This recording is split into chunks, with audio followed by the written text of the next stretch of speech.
السلام علیکم ورحمۃ اللہ۔ اعوذ باللہ من الشیطان الرجیم، بسم اللہ الرحمن الرحیم۔ رب اشرح لی صدری ویسر لی امری واحلل عقدۃ من لسانی یفقہوا قولی۔ آج ہم سلسلہ سیرت صحابیات میں ام المؤمنین حضرت ام سلمہ رضی اللہ عنہا کے بارے میں مطالعہ کریں گے۔ اور آپ رضی اللہ تعالیٰ عنہا جو ہیں ان کو سابقون الاولون کی حیثیت حاصل ہے، یعنی جب ان تک دین کی دعوت پہنچی تو ابتدائی دور کے اندر وہ ایمان لے آئیں، اور ان کو یہ شرف بھی حاصل ہوا کہ انہوں نے 2 دفعہ حبشہ کی جانب ہجرت کی اور پھر مدینہ کی جانب ہجرت کی۔ آپ محدثہ بھی تھیں اور فقیہہ بھی۔ اور آپ کے نام کے بارے میں اختلاف پایا جاتا ہے کہ آپ کا نام رملہ تھا بعض روایات کے مطابق، اور بعض کے مطابق ہند تھا، اور علامہ ابن عبد البر نے لکھا ہے کہ ان کا نام ہند تھا، اور کنیت جو ان کی تھی وہ اس پر سب کا اتفاق ہے کہ ام سلمہ ان کی کنیت تھی۔ اور ان کے والد جو تھے وہ سہل بن مغیرہ بن مخزوم کہا جاتا ہے، اور ایک دوسرے روایت کے مطابق ان کا نام حذیفہ تھا، اور سہیل بھی ان کا نام بتایا گیا ہے۔ اور ان کی کنیت جو تھی ابو امیہ، اور ان کا لقب زاد الرقب تھا۔ زاد الرقب کا مطلب یہ ہے کہ جب وہ سفر کے لیے نکلا کرتے تھے تو وہ ان کے جو ساتھی ہوتا تھا اس کو اپنے ساتھ کوئی بھی زیادہ راہ رکھنے کی ضرورت پیش نہیں آتی تھی، کیونکہ وہ سفر کے ساتھی کی ساری ضرورتوں کو پورا کیا کرتے تھے، اس لیے ان کو ذات الرقب کہا جاتا تھا۔ اور ان کی جو والدہ ہیں وہ ان کا نام جو ہے وہ ہند بن ابو امیہ، جو ان کی والدہ ہیں ان کا نام عاتقہ بنت عامر بن ربیعہ بن مالک بن جزیمہ بن علقمہ بن جزل الطعان بن فراس بن غنم بن مالک بن کنانہ تھا۔ اور والد جو تھے ان کے یعنی جس گھر کے اندر حضرت ام سلمہ نے پرورش پائی اس میں بڑی سخاوت تھی، یعنی مکہ مکرمہ کے مشہور سخی اور فیاض اور خدا ترس انسان تھے، اور سفر میں جب جاتے تو قافلے والوں کی کفالت بھی کرتے۔ اس طرح سے حضرت ام سلمہ کی جو پرورش ہوئی ہے وہ ناز و نام میں ہوئی تھی، گھر کے اندر فارغ البالی تھی، اور ان کے والد کو قریش کے اندر عزت اور احترام کی نگاہ سے دیکھا جاتا تھا۔ حضرت ام سلمہ کا پہلا نکاح مشہور صحابی عبداللہ بن عبد الاسد سے ہوا، جو زیادہ مشہور ہیں ابو سلمہ کے نام سے، اور یہ حضرت ام سلمہ کے چچا زاد تھے، اور رسول اللہ صلی اللہ علیہ وسلم کے ساتھ بھی ان کا رشتہ تھا کہ وہ ان کے رضائی بھائی بھی تھے، یعنی ان کی جو والدہ تھیں برہ بنت عبد المطلب، وہ اور رسول اللہ صلی اللہ علیہ وسلم آپس میں پھوپھیزاد بھائی بھی تھے، اور دونوں نے یعنی ابو سلمہ نے بھی اور رسول اللہ صلی اللہ علیہ وسلم نے بھی حضرت سویبہ رضی اللہ تعالیٰ عنہ کا دودھ پیا تھا، جو کہ ابو لہب کی لونڈی تھی۔ اور ابو سلمہ اور ام سلمہ کے بعض روایات کے اندر آتا ہے کہ 3 بیٹیاں اور 1 بیٹا، اور بعض جگہ ہے کہ 2 بیٹیاں اور 2 بیٹے تھے، یعنی بیٹوں کے نام تھے سلمہ اور عمر، اور یہ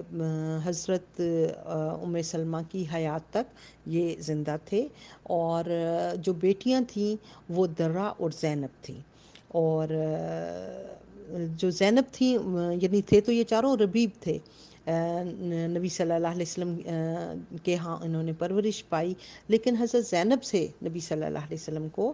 خاص محبت تھی۔ اور حضرت ام سلمہ جو ہیں وہ ان کے بارے میں جو کہا جاتا ہے وہ یہ کہ ان کی وفات 84 ہجری کے اندر ہوئی ہے، اور جو ہے 63 ہجری کے اندر ان کی وفات ہوئی ہے. اس وقت ان کی عمر 84 سال تھی،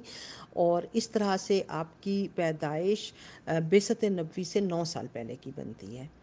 اور جب آپ ہجرت مدینہ جب ہوئی تو اس سے آپ 28 سال پہلے پیدا ہو چکی تھی. اور حضرت سلمہ کے جو پہلے شوہر تھے ابو سلمہ، انہوں نے اسلام کے ابتدائی دنوں میں اسلام قبول کر لیا تھا، اور اس طرح سے حضرت سلمہ نے بھی ان کے ساتھ ہی اسلام قبول کر لیا تھا. تو ان میاں بیوی کو، اس جوڑے کو، اسلام میں سابقون الاولون ہونے کا اعزاز بھی حاصل ہے. اسلام قبول کرتے ہی کفار مکہ نے جس طرح وہ دوسرے مسلمانوں کے اوپر ظلم کیا کرتے تھے، ان میاں بیوی پر بھی ظلم و ستم شروع کر دیا، یہاں تک کہ نبوت کے 5ویں سال جب اللہ تعالیٰ کی طرف سے ہجرت کرنے کا اشارہ ملا، تو رجب کے مہینے میں ان میاں بیوی نے بھی جو پہلی ہجرت ہوئی تھی حبشہ کی جانب، اس میں حبشہ کی جانب ہجرت کی. وہاں کچھ عرصہ رہے، پھر واپس آئے، اور پھر نبوت کے 6 سال جب دوبارہ ہجرت حبشہ ہوئی تو ان لوگوں کے اندر بھی وہ شامل تھے جنہوں نے دوسری ہجرت کی. تو اس طرح سے حضرت سلمہ کو 2 دفعہ حبشہ کی جانب ہجرت کرنے کا شرف حاصل ہے. اور جب پہلی ہجرت کر کے واپس آئے ہیں تو ظاہر مکہ کے اندر حالات اور زیادہ خراب تھے، اور اذیتیں کفار کی بڑھ چکی ہوئی تھیں. تو اس وقت جناب ابو طالب تھے جنہوں نے ان دونوں کو اپنی پناہ میں لے لیا تھا، اور پھر وہ دوبارہ حبشہ کی جانب ہجرت کر گئے. اور جب مدینہ کی جانب ہجرت کا وقت آیا تو اس وقت بھی ان کے ہاں ایک بیٹا تھا سلمہ، اور انہوں نے اپنے بیٹے کے ساتھ ہجرت کی، یعنی ابو سلمہ، سلمہ اور ان کا بیٹا سلمہ، یہ جو تھے ہجرت کے لیے جب جا رہے تھے راستے کے اندر، تو ایک اونٹ کے اوپر حضرت سلمہ اور ان کے بیٹے بیٹھے ہوئے تھے، دوسرے اونٹ کے اوپر ابو سلمہ تھے. اور جب جو تھے سلمہ کے قبیلے کے لوگوں کو جب یہ خبر ملی کہ وہ ہجرت کر کے مدینہ کی جانب جا رہی ہیں، تو ان کے قبیلے بنو مغیرہ کے لوگوں نے روک لیا، اور انہوں نے کہا کہ ابو سلمہ سے کہا کہ آپ اپنے نفس کے مالک ہیں، لیکن ہماری بیٹی کو آپ نہیں لے کر جا سکتے، یہ تو ہمارے قبیلے کی بیٹی ہے اور ہم اسے نہیں جانے دیں گے. اور انہوں نے ان سے مہار چھین لی اور کہا کہ تم جہاں جانا چاہتے ہو جاؤ، لیکن اس کو ہم نہیں جانے دیں گے. اب جب انہوں نے جو ہے وہ بیٹا اور جو ہے حضرت سلمہ اور ان کے بیٹے کو لے جانے لگے، تو ابو سلمہ کو خاندان جو تھا بنو عبد الاسد، وہ بھی مشتعل ہو گیا، اور انہوں نے کہا کہ جو ہے وہ آپ اپنی بیٹی کو لے کے جا سکتے ہیں، لیکن یہ بیٹا جو ہے یہ ہمارے قبیلے کا ہے، اس کو ہم نہیں جانے دیں گے. تو انہوں نے بیٹا بھی چھین لیا. تو اس طرح سے جو ہے وہ تینوں ہی الگ ہو گئے. ابو سلمہ مدینہ کی جانب ہجرت کر کے، اور سلمہ کو ان کے قبیلے کے لوگ لے گئے، اور ان کے بیٹے کو ابو سلمہ کے قبیلے کے لوگ لے گئے. اور حضرت سلمہ تقریباً 1 سال تک اپنے شوہر اور بیٹے سے جدا رہیں، اور اس دوران ان کا معمول یہ تھا کہ روزانہ وہ گھر سے نکلتی اور اس جگہ جا کر بیٹھ جاتی. ابدہ جو ہے مکہ سے تھوڑے سے فاصلے پر مدینہ کی جانب ایک مقام ہے، تو جہاں ان کے بیٹے اور ان کے شوہر ان سے جدا ہوئے تھے وہ وہاں پر بیٹھ جاتی اور آہیں بھرتی اور آنسو بہاتی. اور جو ہے ان کی حالت جو تھی اس جدائی کے اندر بہت ہی بری تھی کہ بیٹا بھی جدا ہو گیا اور شوہر بھی جدا ہو گیا. اور ایک روز ایسا ہوا کہ ان کے خاندان کا ایک شخص تھا جو ابدا سے گزرا، تو اس نے وہاں پر سیدہ سلمہ رضی اللہ تعالیٰ عنہا کو روتے ہوئے دیکھا، تو اس کا دل بھر آیا، اور وہ ان کو لے کر اپنے گھر آ گیا، اور اس نے لوگوں کو اکٹھا کیا اور کہا کہ اس غریب پر کیوں ظلم کرتے ہو، اس کو جانے دو اور اس کا بچہ بھی اس کے حوالے کر دو. تو لوگوں نے اس کی یہ بات مان لی، اور حضرت سلمہ کا بیٹا انہیں دے دیا، اور انہیں دے کر انہیں مدینہ کی طرف روانہ کیا. اور اس طرح جب آپ مدینہ کی طرف جا رہی تھیں تو اونٹ پر سوار ہو کر اکیلی مدینہ کی طرف جا رہی تھی. تو سفر کے اندر راستے میں ان کو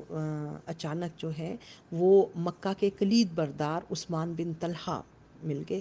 عثمان بن طلحہ جو تھے، یعنی خانہ کعبہ کے جو چابی ہے وہ ان کے پاس ہوتی تھی، وہ ان کا خاندان تھا، اور وہ ابھی مسلمان نہیں ہوئے تھے۔ تو انہوں نے حضرت ام سلمہ کو پہچان لیا اور ان سے پوچھا کہ کہاں کا ارادہ ہے؟ تو ام سلمہ رضی اللہ تعالیٰ عنہا نے بتایا کہ مدینہ کا۔ تو عثمان جو تھے انہوں نے پوچھا کہ کیا آپ کے ساتھ بھی کوئی ہے؟ تو انہوں نے جواب دیا کہ خدا اور یہ بچہ۔ تو عثمان رضی اللہ جو تھے انہوں نے ان سے کہا، عثمان بن طلحہ نے، کہ یہ نہیں ہو سکتا، تم تنہا کبھی نہیں جا سکتی۔ پھر جو ہے وہ انہوں نے ان کے اونٹ کی مہار پکڑ لی اور مدینہ روانہ ہو گئے۔ اور حضرت ام سلمہ بتاتی ہیں کہ سارا راستہ جہاں کہیں بھی انہیں رکنا ہوتا تو وہ اونٹ کو بٹھا دیتے اور خود کہیں دور درختوں کے نیچے چلے جاتے، اور میں نیچے اترتی اور جو ہے وہ جو بھی ضرورت ہوتی اس کو پورا کرتی، اور اسی طرح جب صبح روانگی کا وقت آتا تو اسی طرح وہ اونٹ پر کجاور رکھ کر دور ہٹ کر کھڑے ہو جاتے اور مجھے کہتے کہ سوار ہو جاؤ۔ اور ان کے بارے میں حضرت ام سلمہ نے گواہی دی عثمان بن طلحہ کے بارے میں، جبکہ ابھی وہ مسلمان بھی نہیں ہوئے تھے، تو انہوں نے کہا کہ میں نے پوری زندگی میں ایسا شریف انسان کبھی نہیں دیکھا۔ جو نبی صلی اللہ علیہ وسلم نے فرمایا نا، خیرکم فی الاسلام،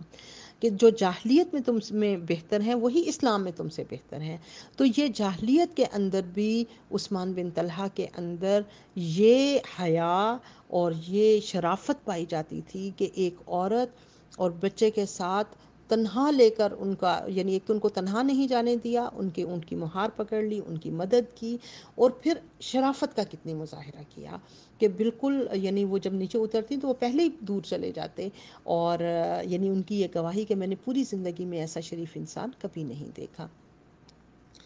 اور سیرت نگار جو ہیں اور مورخین وہ کہتے ہیں کہ حضرت ام سلمہ وہ پہلی خاتون تھیں جو ہجرت کر کے مدینہ پہنچی، یعنی اکیلی خاتون جو خود سے یہ انیشیٹو لے کر مدینہ پہنچی وہ حضرت ام سلمہ تھی۔ اور حضرت ام سلمہ اور حضرت ابو سلمہ کا جوڑا بڑا خوبصورت جوڑا تھا، ان کے نبی صلی اللہ علیہ وسلم سے بڑی محبت کی کہانیاں ہیں، اور ابو سلمہ جو ہیں وہ انہوں نے غزوات میں بھی حصہ لیا، غزوہ بدر میں، غزوہ احد میں، اور غزوہ احد کے اندر بڑی بہادری سے لڑ رہے تھے ابو سلمہ کے، ان کے بازو کے اوپر اسامہ جسمی کا زہر سے بجھا ہوا نیزہ لگا جس سے وہ زخمی ہو گئے، اور بعد میں بظاہر تو ان کا یہ زخم مندمل ہو گیا، لیکن نبی صلی اللہ علیہ وسلم نے ان کو ایک اور مارکے کے اندر بھیجا، تو راستے کے اندر آپ کا یہ زخم جو تھا وہ یعنی وہ اس سریا جو تھا اس کے اندر تو انہیں فتح مل گئی، فاتح بن کر لوٹے، لیکن اسی مارکے کے اندر آپ کا وہ زخم دوبارہ کھل گیا جو احد میں تیر لگنے سے ہوا تھا۔ پھر واپس آ کر علاج ہوتا رہا، لیکن آپ اس سے جانبر نہیں ہوئے، اور 4 ہجری کے اندر ان کی وفات ہو گئی۔ اور یعنی جب حالت نزع میں تھے تو نبی صلی اللہ علیہ وسلم ان کے عیادت کے لیے تشریف لائے، اور وہ ایسے تھا جیسے ان کی روح نبی صلی اللہ علیہ وسلم کی دید ہی کی منتظر تھی، کہ انہوں نے نبی صلی اللہ علیہ وسلم کو دیکھا اور ان کی روح جو تھی وہ جسم کا ساتھ چھوڑ گئی۔ نبی صلی اللہ علیہ وسلم نے اپنے دست مبارک سے آپ کی دونوں آنکھیں بند کی، اور ایک روایت میں یہ بھی ہے کہ وہ فوت ہو گئے تھے تو نبی صلی اللہ علیہ وسلم کو ام سلمہ نے خبر دی، اور آپ ان کی خبر پا کر ان کے وفات کی تو ان کے پاس آئے تھے۔ کہتے ہیں کہ جب ام سلمہ کے شوہر کا انتقال ہو گیا تو وہ بڑے اس سے درد سے رو رہی تھیں اور کہہ رہی تھیں کہ ہائے غربت میں، ہائے اس یعنی غربت کے اندر کیسی موت آئی۔ تو نبی صلی اللہ علیہ وسلم نے ان سے فرمایا کہ صبر کرو اور ان کی مغفرت کی دعا مانگو، اور کہو خدا ان سے بہتر ان کا جانشین عطا کرے۔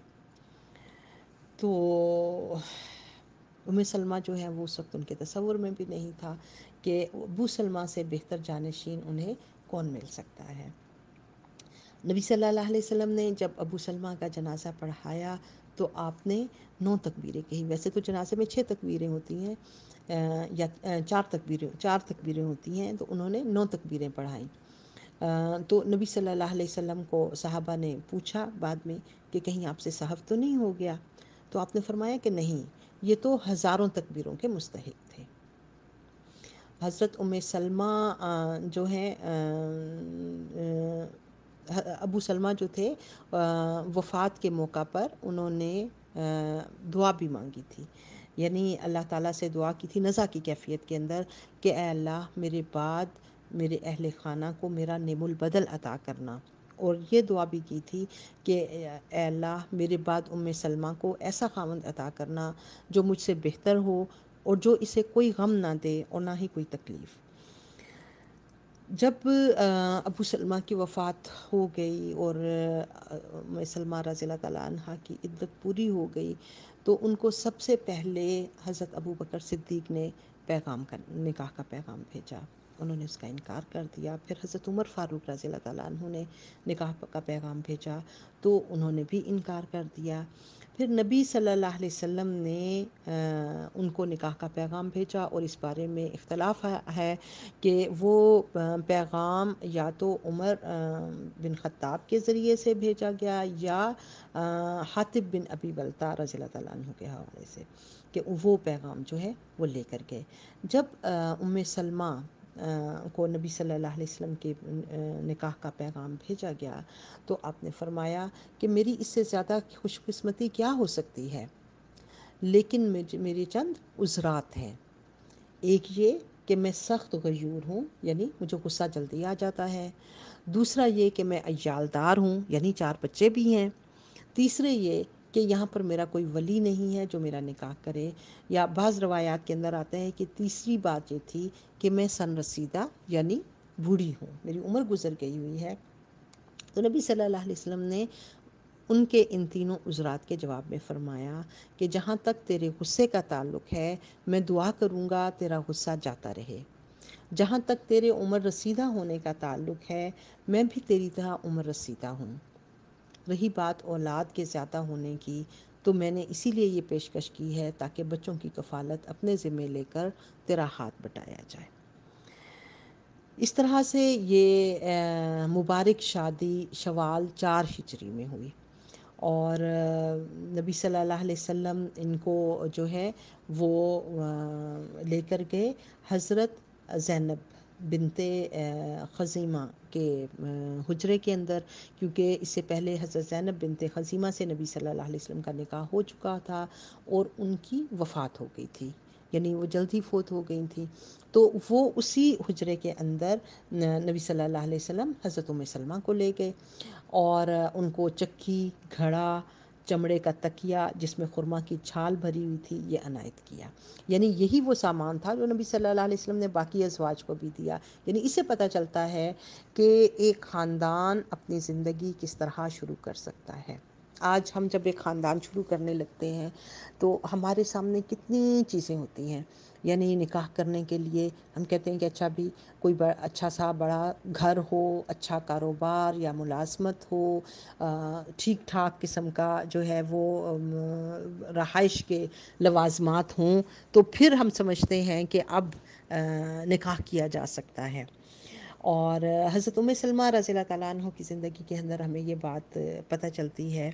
اور نبی صلی اللہ علیہ وسلم کی باقی بھی ازواج کو آپ نے جو سامان دیا وہ یہی تھا کہ زندگی کی بنیادی ضروریات، یعنی اب نہ تو ہمارے گھروں میں چکی استعمال ہوتی ہے نہ گھڑا اور یہ والی چیزیں، لیکن اس سے جو بات سمجھ میں آتی ہے وہ یہ کہ زندگی کی بنیادی ضروریات کے ساتھ نکاح کیا جا سکتا ہے، اور اصل برکت جو ہے وہ دنیاوی مال و متاع جو ہے وہ برکت کا نام نہیں ہے، بلکہ وہ ذہنی آسودگی اور ایسی زندگی جس کے اندر اطمینان ہو کہ آپ مل کر اللہ تعالیٰ کی اچھی فرما برداری کر سکتے ہیں اور ایک اچھے خاندان کی بنیاد رکھ سکتے ہیں۔ تو یہاں جو ہے حضرت ام سلمہ کو کے جو عذرات تھے، یعنی جو چیز بھی ان کو محسوس ہو رہی تھی اپنے حوالے سے کہ نبی صلی اللہ علیہ وسلم جو خاتم النبیین ہیں اور اتنے بلند مرتبے کے حامل ہیں، تو ظاہر ہے ان کو اپنے یعنی جو ان کے عذرات تھے، ایک ان کا عذر ان کے اپنے ذات کے حوالے سے تھا کہ اپنی طبیعت کے اندر ان کو غصہ محسوس ہوتا تھا، اور وہ سمجھتی تھی کہ یعنی کامیاب زندگی کے لیے یہ چیز جو ہے یہ اس کا باعث بن سکتی ہے کسی یعنی کہ زندگی کامیاب نہ ہو اس کے ساتھ۔ تو نبی صلی اللہ علیہ وسلم نے کیا فرمایا، یعنی طبیعت اور مزاج کے اندر غصہ، کوئی ٹھنڈے مزاج کے لوگ ہوتے ہیں، کوئی گرم مزاج کے ہوتے ہیں، لیکن وہ گرمی جو ہے وہ کس طرح دور ہو سکتی ہے؟ ایک کوشش سے اور دوسری دعا سے۔ اور پھر یہاں یہ بھی ہے کہ نبی صلی اللہ علیہ وسلم نے صرف ان کو دعا کے لیے نہیں کہا، بلکہ کہا میں بھی آپ کے لیے دعا کروں گا۔ پھر دوسری چیز جو تھی وہ ان کا جو ہے اولاد کا ہونا، تو نبی صلی اللہ علیہ وسلم نے ان کو یعنی عمر رسیدہ ہونے کا، یعنی یہ بھی ہے کہ ہمارے ہاں عمر رسیدہ کی شادی کو اتنا پسندیدہ اب نہیں سمجھا جاتا کہ جناب اب تو وہ عمر گزار چکی ہے۔ ہمارے ہاں تو ایسا بھی ہے، یعنی بعض جگہوں کے اوپر کہ ایک عورت جو ہے وہ شادی کے چند ماہ بعد بھی بیوہ ہو جاتی ہے، یا ایک آدھ بچہ ہے تو کہتے ہیں کہ ہاں بھی بس اب تم نے ازدواجی زندگی گزار لی، اب اپنے شوہر کے نام پر بیٹھ جاؤ اور اپنے بچے لے کر بیٹھ جاؤ۔ ٹھیک ہے، یعنی یہ بھی بہت بڑی بات ہے کہ ایک عورت جو ہے وہ اپنی اولاد کی خاطر اس کی تربیت میں لگ جاتی ہے اور اپنی آئلی زندگی کی پرواہ نہیں کرتی ہے، لیکن نبی صلی اللہ علیہ وسلم کا اسوہ ہمیں کیا نظر آ رہا ہے؟ ہمیں بھی آج اپنے معاشرے کے اندر ایسے مردوں کی ضرورت ہے کہ جو جہاں کوئی عورت بیوہ ہو جاتی ہے تو وہ آگے بڑھ کر اس کو اپنانے والے ہوں، اور صرف یہ نہیں کہ اس کے ساتھ شادی، بلکہ نبی صلی اللہ علیہ وسلم نے جو فرمایا کہ کفالت بھی، اولاد کی کفالت بھی، کہ وہ جو ہے یہ ہاتھ بٹانے کے لیے اس نیت کے ساتھ نکاح کرنا کہ یہ جو اولاد ہے اب اس کی تربیت کے اندر اور اس کی کفالت کے اندر میں ہاتھ بٹاؤں گا۔ اور اسی طرح سے عمر رسیدہ ہونے کا بھی جواب جو نبی صلی اللہ علیہ وسلم نے دیا وہ یہی کہ آپ کی عمر زیادہ ہے تو میری بھی عمر زیادہ ہے، یعنی میں بھی عمر رسیدہ ہوں۔ تو اس وقت جو ہے یعنی یہ شادی، یعنی نبی صلی اللہ علیہ وسلم بھی 50 سے زائد سال آپ کی عمر تھی، اور حضرت ام سلمہ کی بھی 50 سے زائد سال عمر تھی۔ تو اس لحاظ سے آج ہم دیکھیں کہ ایک مرد تو شاید 50 سے اوپر کا نکاح ثانی کا سوچ سکتا ہے، لیکن ایک عورت اگر نکاح ثانی کرنا چاہے یا اس کو پیغام دیا جائے تو پیغام دینے والے بھی ہچکچاہٹ کا شکار ہوتے ہیں، اور پیغام لینے والے بھی ہچکچاہٹ کا شکار ہوتے ہیں، اور سوچتے ہیں کہ نہیں بس اب تو زندگی گزر چکی ہے، اور اب اسی طرح سے جیسا ہے ایسے ہی یعنی اس بیوگی ہی کے ساتھ گزارا جائے اور نکاح ثانی نہ کیا جائے۔ تو اس میں حضرت ام سلمہ کی زندگی کے اندر ہمارے لیے بہت بڑی مثال ہے۔ حضرت ام سلمہ کا اپنے شوہر کے ساتھ بڑا محبت والا تعلق تھا، یعنی ان کی جو پہلا نکاح تھا وہ بھی بڑا محبت والا، اور جو ہے کہتے ہیں کہ حضرت ابو سلمہ جو ہیں ان کی زندگی کے اندر ام سلمہ نے ان سے کہا کہ میں نے سنا ہے کہ اگر کوئی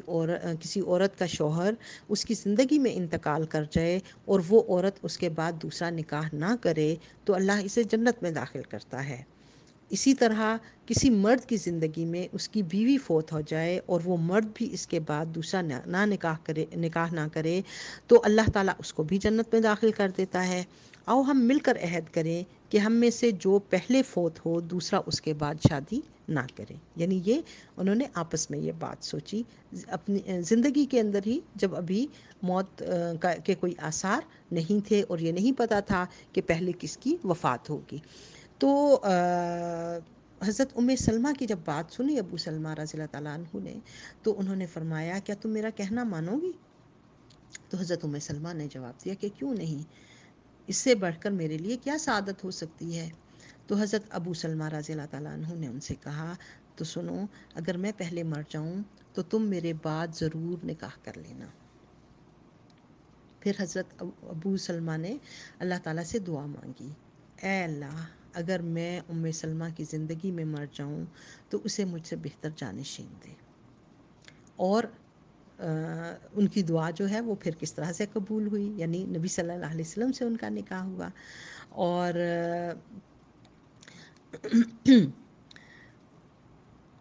حضرت ام سلمہ کا جب نبی صلی اللہ علیہ وسلم سے نکاح ہو گیا تو انہوں نے فرمایا کہ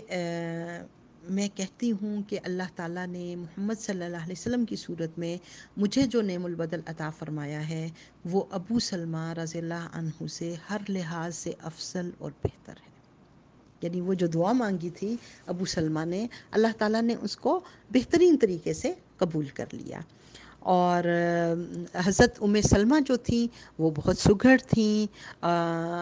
یعنی آپ دیکھیں کہ شادی کے بعد پہلا دن ہے اور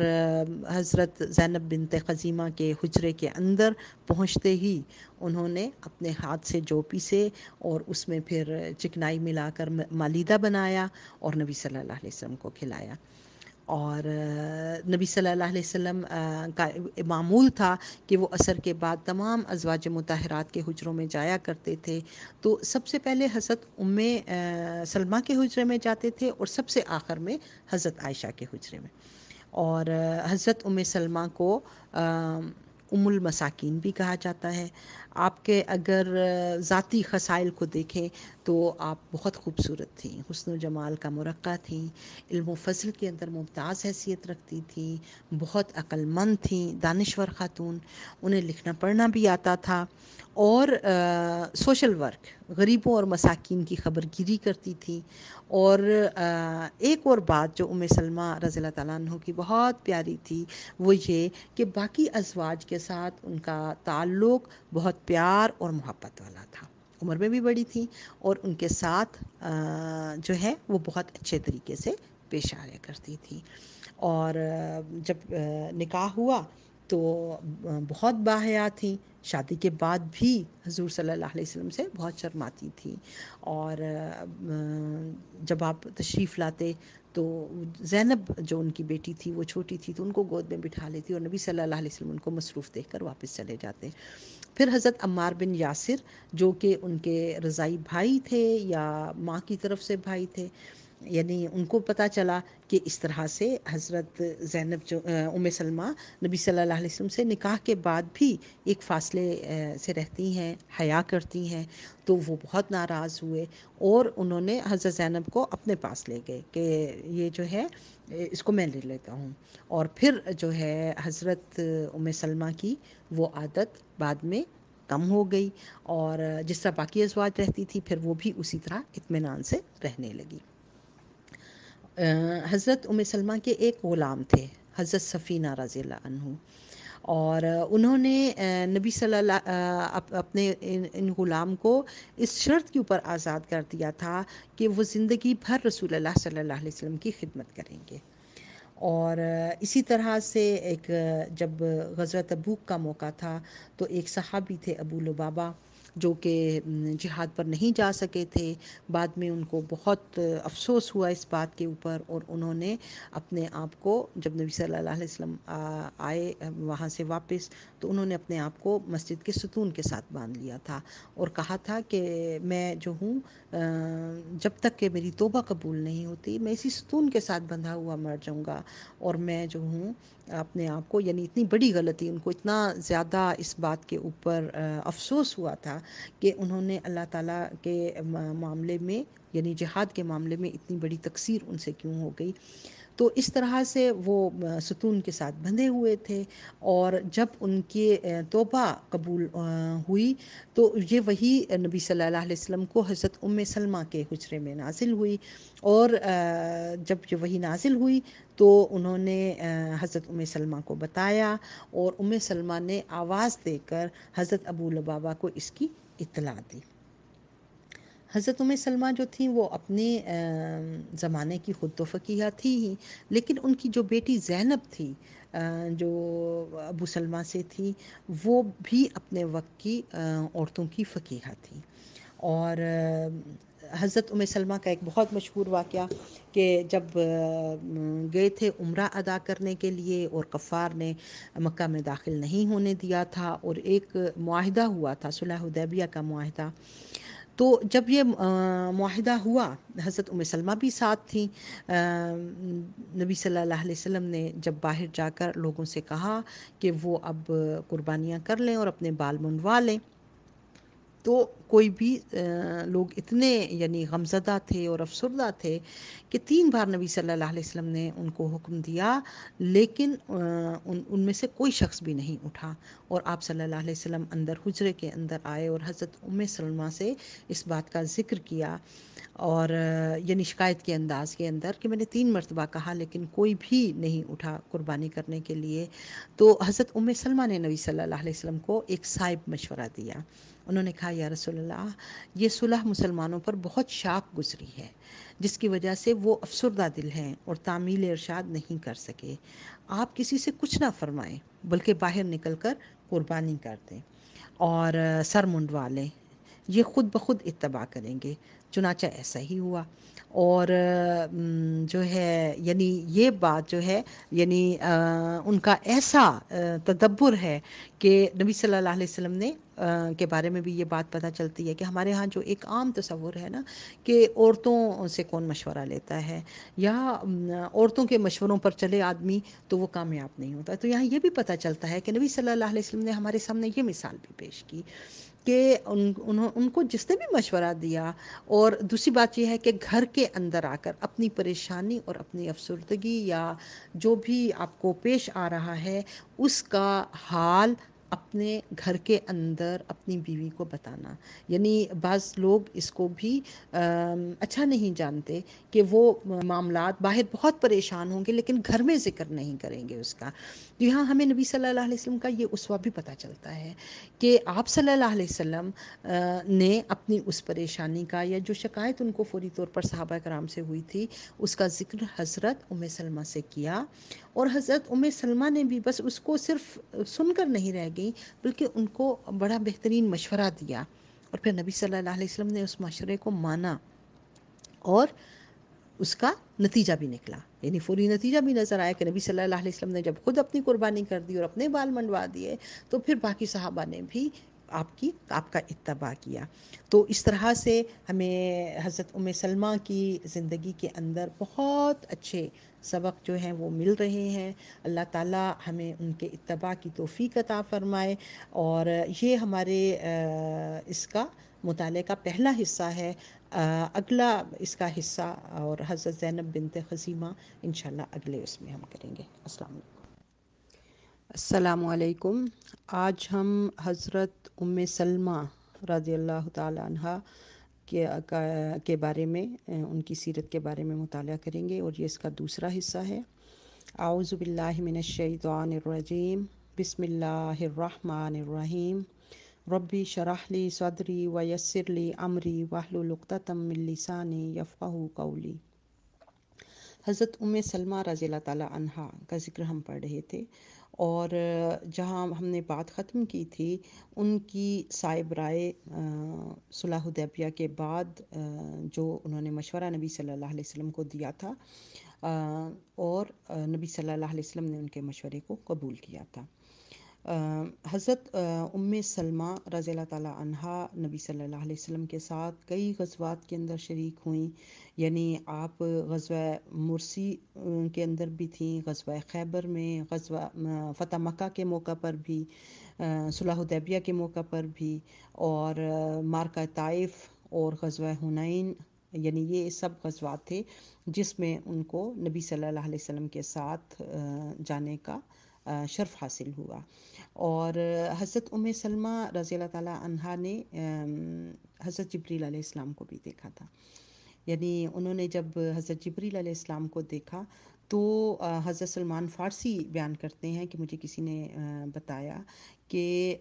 جبریل علیہ السلام تشریف لائے ہیں اور رسول اللہ صلی اللہ علیہ وسلم سے مصروف گفتگو ہیں۔ میں زیارت کے لیے گیا تو کیا دیکھتا ہوں کہ آپ دحیہ کلبی رضی اللہ عنہ سے باتیں کر رہے ہیں، اور سلمہ بھی وہاں تشریف فرما ہے۔ جب باتیں ختم ہوئیں تو رسول اللہ صلی اللہ علیہ وسلم نے حضرت سلمہ رضی اللہ تعالیٰ عنہ سے پوچھا، جانتی ہو یہ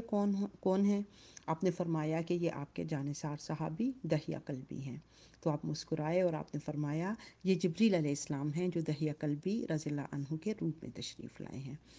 اور حضرت سلمہ جو تھیں علم و فضل بھی ان کا بہت تھا. صحابہ کرام میں سے جن لوگوں نے بہت زیادہ احادیث روایت کی ہیں ان میں حضرت سلمہ کا نمبر 12واں ہے. اور اگر دین کا جو ہے وہ تذکرہ ہو تو سب سے زیادہ احادیث حضرت عائشہ رضی اللہ تعالیٰ عنہا سے روایت ہیں، اور اس کے بعد دوسرے نمبر پر حضرت سلمہ سے. اور آپ کو 387 احادیث زبانی یاد تھیں، اور رضاعت اور طلاق کے مسائل پر آپ کی بہت گہری نظر تھی، یہاں تک کہ نبی صلی اللہ علیہ وسلم کے صحابی عبداللہ بن عباس رضی اللہ عنہ بعض شرعی احکام کے بارے میں حضرت سلمہ رضی اللہ تعالیٰ عنہا سے دریافت کیا کرتے تھے. اور جن صحابہ کی طرف لوگ رجوع کیا کرتے تھے مختلف مسائل کے حل کے لیے، فتاویٰ کے لیے، ان میں بھی حضرت سلمہ کا درجہ جو ہے وہ کافی اوپر ہے. یعنی کافی لوگ تھے جو ان کے پاس مسائل کے حل کے لیے یا مسائل پوچھنے کے لیے جایا کرتے تھے، اور آپ کی کو فصاحت اور بلاغت کے اوپر بھی کامل عبور حاصل تھا. جب آپ گفتگو کرتی تو بہت چچے تلے الفاظ کے اندر اور خوبصورت الفاظ میں بات کرتی تھی، اور جب آپ عبارت لکھتی تھیں تو اس کے اندر ادب کی چاشنی ہوتی تھی. حضرت سلمہ جو تھیں ان کو ظاہر ہے نبی صلی اللہ علیہ وسلم کے گھر کے اندر ایک بڑا مرتبہ حاصل تھا. نبی صلی اللہ علیہ وسلم ان کو اپنے اہل میں شمار کرتے تھے. ان کی بیٹی حضرت زینب جو تھیں وہ نبی صلی اللہ علیہ وسلم کی ربیبہ تھیں، اور نبی صلی اللہ علیہ وسلم ان کے اوپر خاص شفقت فرمایا کرتے تھے. ایک مرتبہ نبی صلی اللہ علیہ وسلم حضرت سلمہ کے ہاں تشریف فرما تھے کہ سیدۃ النساء حضرت فاطمہ رضی اللہ تعالیٰ عنہ اپنے بچوں کے ساتھ تشریف لائیں. حضرت سلمہ کے پاس ان کی صاحبزادی زینب رضی اللہ عنہ بھی تھی. تو نبی صلی اللہ علیہ وسلم نے حضرت فاطمہ، حضرت حسن، حضرت حسین کو خود سے لپٹا لیا اور فرمایا اے اہل بیت، تم پر اللہ کی رحمت اور سلامتی ہو. یہ دیکھ کر حضرت سلمہ کو رونا آ گیا. حضرت صلی اللہ علیہ وسلم نے پوچھا تم کیوں روتی ہو؟ انہوں نے کہا آپ نے ان بچوں کو خاص کر لیا ہے اور مجھے اور میرے بچوں کو اپنے اہل میں شمار نہیں کیا. آپ نے فرمایا بے شک تم اور تمہاری بیٹی بھی اہل بیت میں شامل ہیں. یعنی یہ نبی صلی اللہ علیہ وسلم کی حضرت زینب اور حضرت سلمہ کے ساتھ محبت تھی. حضرت سلمہ کی یہ بیٹی جو تھی یہ نبی صلی اللہ علیہ وسلم ہی کی پرورش کے اندر جوان ہوئیں. آپ کے صاحبزادے حضرت سلمہ رضی اللہ عنہ اور حضرت جو ہے عمر رضی اللہ عنہ یہ بھی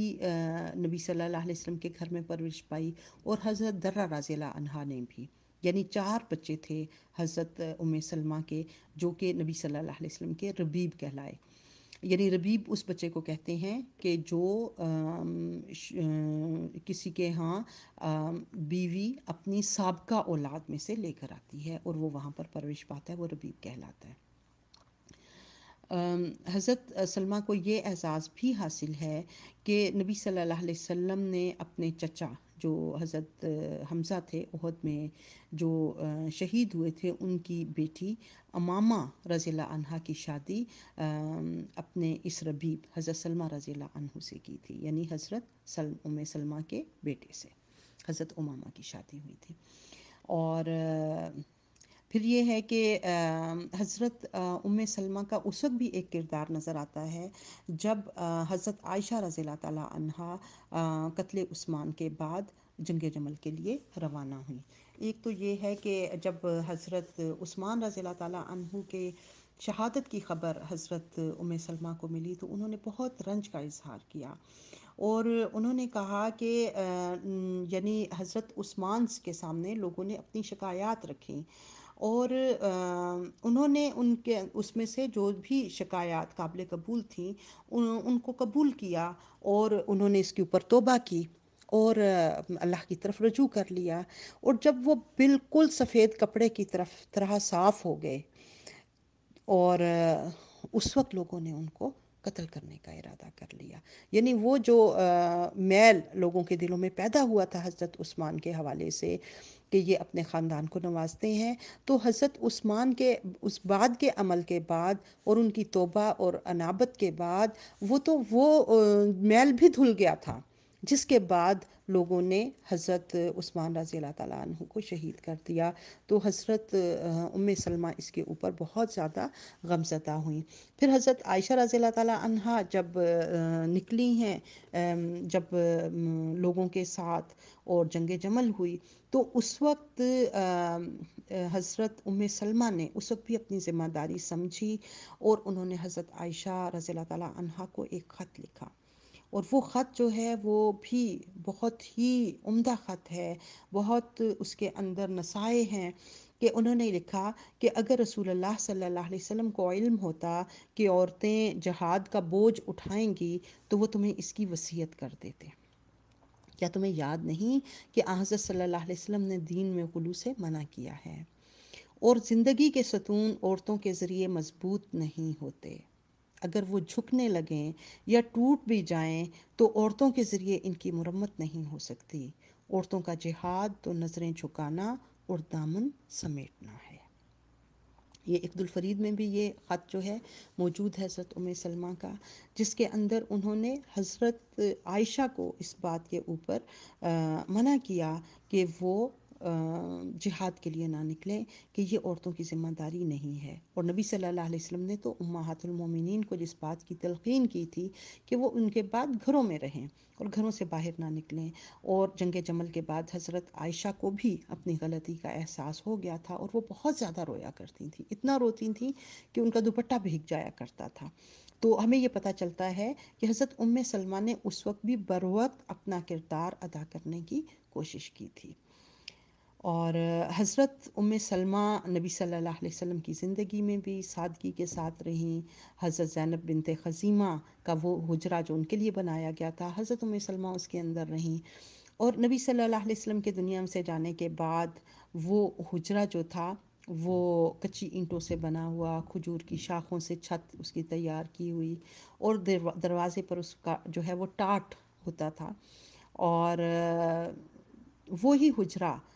جو ہے وہ حضرت ام سلمہ کی کے زیر استعمال تھا، اور یہ ولید بن عبد الملک کے دور تک یہ حجرہ دوسری امہات المومنین کے حجروں سمیت اپنی اسی حالت کے اندر رہا تھا، اور ان کا انتقال تو ہو گیا تھا 63 ہجری کے اندر، 84 برس کی عمر میں، لیکن یہ حجرہ جو ہے یہ اسی طرح سے رہا تھا۔ پھر خلیفہ ولید جب اس نے مدینہ کے گورنر کو بھیجا کہ تمام حجرے منہدم کر کے ان کو مسجد نبوی میں شامل کر دیا جائے، تو اس وقت اس کو منہدم کر کے مسجد نبوی میں شامل کر دیا گیا۔ حضرت ام سلمہ کو رسول اللہ صلی اللہ علیہ وسلم نے اپنی زندگی کے اندر ہی جو ہے گھر کے استعمال کے لیے، ضروریات پوری کرنے کے لیے غابہ کی چراگاہ میں جو اونٹنی دی تھی اس کا نام عریس تھا، اور حضرت زینب حضرت ام سلمہ رضی اللہ تعالیٰ عنہا اسی اونٹنی کے دودھ کے اوپر گزارا کیا کرتی تھی۔ اور اسی طرح سے ایک موقع جو ہے نبی صلی اللہ علیہ وسلم سے حضرت ام سلمہ کو کیسی محبت تھی کہ زندگی کے آخری ایام کے اندر جب نبی صلی اللہ علیہ وسلم حضرت عائشہ صدیقہ رضی اللہ تعالیٰ عنہا کے حجرے میں جو ہے وہ منتقل ہو گئے، تو امہات المومنین جایا کرتی تھیں، ان کی عیادت کیا کرتی تھی۔ تو ایک روز جب نبی صلی اللہ علیہ وسلم کو سخت تکلیف کے اندر حضرت ام سلمہ نے دیکھا تو ان کی چیخ نکل گئی۔ اس پر رسول اللہ صلی اللہ علیہ وسلم نے ان کو جو ہے بتایا کہ مسلمان کے لیے مصیبت کے وقت چیخنا مناسب نہیں ہے، اور نبی صلی اللہ علیہ وسلم نے جب یہ الفاظ ارشاد فرمائے تو حضرت ام سلمہ کا حوصلہ جو ہے وہ بڑھ گیا، ان کا وہ تکلیف اور غم جو تھا نبی صلی اللہ علیہ وسلم کو دیکھ کر وہ جاتا رہا۔ اور حضرت ام سلمہ کے ایک خواب کا ذکر بھی آتا ہے کہ جس روز کربلا کے اندر حضرت امام حسین رضی اللہ تعالیٰ عنہ کو شہید کیا گیا،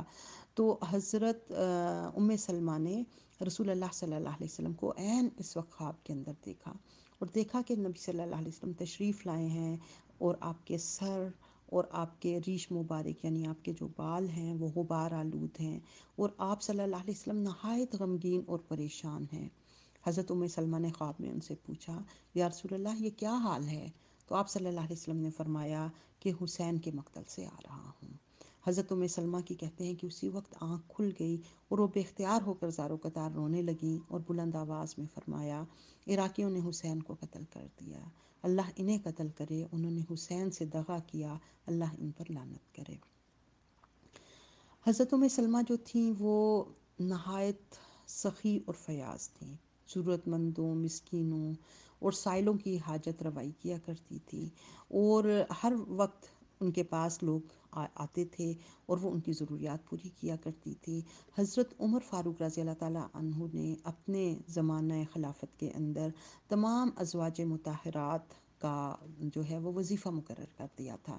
اور حضرت ام سلمہ رضی اللہ تعالیٰ عنہا کو بھی سالانہ 12,000 درہم وظیفہ جو ہے وہ ملا کیا کرتا تھا، اور آپ اس رقم سے کیا کرتی تھی؟ آپ اس کا بیشتر حصہ اللہ تعالیٰ کے بندوں میں جو ضرورت مند تھے ان میں تقسیم کر دیا کرتی تھی۔ اور اگر حضرت ام سلمہ کے شخصیت کے اوپر ایک عابرانہ نظر ڈالی جائے تو آپ بہت فیاض تھی، علم و فضل والی تھی، ایثار اور قربانی کرنے والی تھی، آپ کو حقوق اور فرائض کا کامل شعور تھا، بڑی اصابت رائے تھی، اور سنت کے علم کی حفاظت آپ کی نمایاں خوبیاں تھیں کہ 387 احادیث جو ہیں وہ آپ کو یاد تھیں، اور یعنی 11واں نمبر ہے آپ کا صحابہ اور صحابیات میں۔ اور حضرت ام سلمہ جو ہیں جب انہوں نے حج کیا حجۃ الوداع کے موقع پر، تو حضرت ام سلمہ جو تھیں وہ بیمار تھیں، اور انہوں نے نبی صلی اللہ علیہ وسلم سے اپنی تکلیف کا ذکر کیا، تو آپ نے انہیں اس بات کی اجازت دی تھی کہ وہ سوار ہو کر طواف افاضہ کر لیں، تو اس طرح سے آپ نے سوار ہو کر طواف افاضہ کیا تھا۔ اور